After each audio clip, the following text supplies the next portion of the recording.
Good day, everyone. I am June, and today I am here to introduce to you the diatom species Nitzschia palea. So, according to the Integrated Taxonomic Information System report, the hierarchical classification of N. palea is as follows.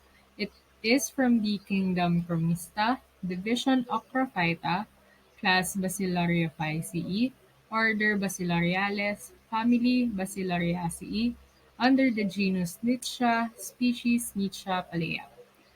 Niche phylogeny through the years has been a difficulty for scientists to establish.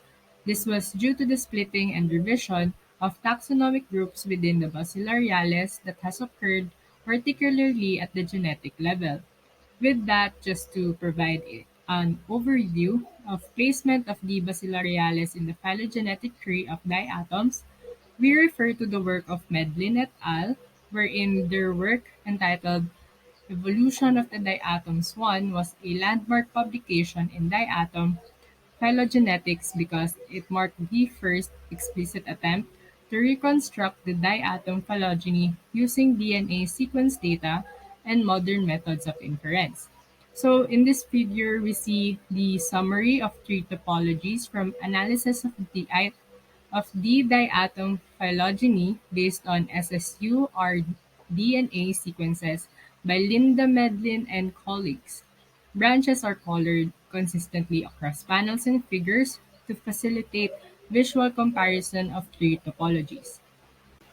So in this micrograph, you can see its morphological characteristics, and for Enpalea size, the length for Central European populations is at 15 to 70 micrometers, with a width that ranges from 2.5 to 5 micrometers.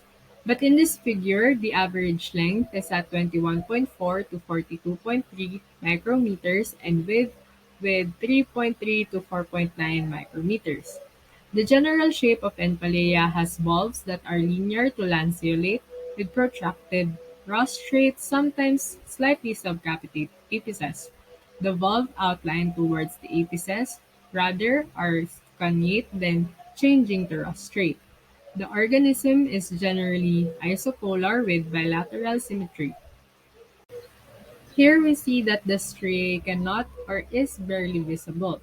Generally, Enpalea shows a fibulate raphe system almost at the margin of the valve, where slight spaces between the fibulae and valve margin can be seen. Its fibulae is short and fine. Interfibular spaces are often slightly larger and can be slightly irregular, while the fibulae is not more widely spaced at the center. The Nitzschia genus is a widely distributed freshwater diatom that occurs in several different habitat types. It can be planktonic, epilithic, and epiphytic. In Enpalea, they are benthic in habitat and may inhabit dimly lighted microhabitats in deep lakes or turbid rivers. Also, studies have reported that some Nitzschia contains many pollution-tolerant species that have been used as indicators of deteriorated water quality. So, many species of the genus Nitzschia are recognized as indicators of organic enrichment or pollution of the water in which they are found. This pollution-tolerant behavior has been attributed to the fact that many Nitzschia species are nitrogen heterotrophs and capitalize on organic nitrogen molecules in the water. Thus, they are found in largest numbers where organic nitrogen is abundant, which are consequently areas of organically polluted water, and in this sense might be thought of as pollution-dependent rather than pollution-tolerant species. The Nitzschia palea is one of the most common and pollution-dependent species in this genus. So why did I choose this organism? Initially, I was already acquainted with diatoms and how species of diatoms cause algal blooms and exhibited toxicity, since it was once our report for Science 10. So after that, I started searching about them, and then I found that the species Pseudonychia exhibited toxicity via production of domoic acid. One would be ASP or amnesic shellfish poisoning, along with some other Nitzschia species. Upon researching on the Nitzschia species, I stumbled upon articles on their possible anti-inflammatory response and oxidative damage protective properties. Personally, I have been very interested in anything related to medical discoveries ever since I was exposed to such topics when I became a biology undergraduate. So Nitzschia palea has been studied for their possible antioxidant, anti-hemolytic, and anti-inflammatory properties and activities as a biomarker of metal stress. In the study of LAKSHMEGOWDA and colleagues in 2019, they studied the bioactive volative compounds of hexane extracts of freshwater Nitzschia palea diatom, where their results showed that extracts tested for 8 different in vitro antioxidant and free radical scavenging activities, specifically inhibition of inflammatory cytokines such as nitric oxide and the like. Meanwhile, in vivo studies, it showed that poedema inhibition occurred at the 4R extracted fed mouse group.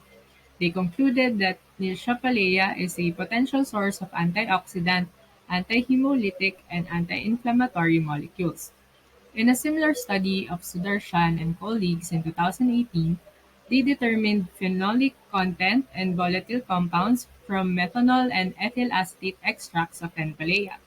They reported that both exhibited antioxidant, molec- macromolecular damage prevention, and anti-hemolytic properties.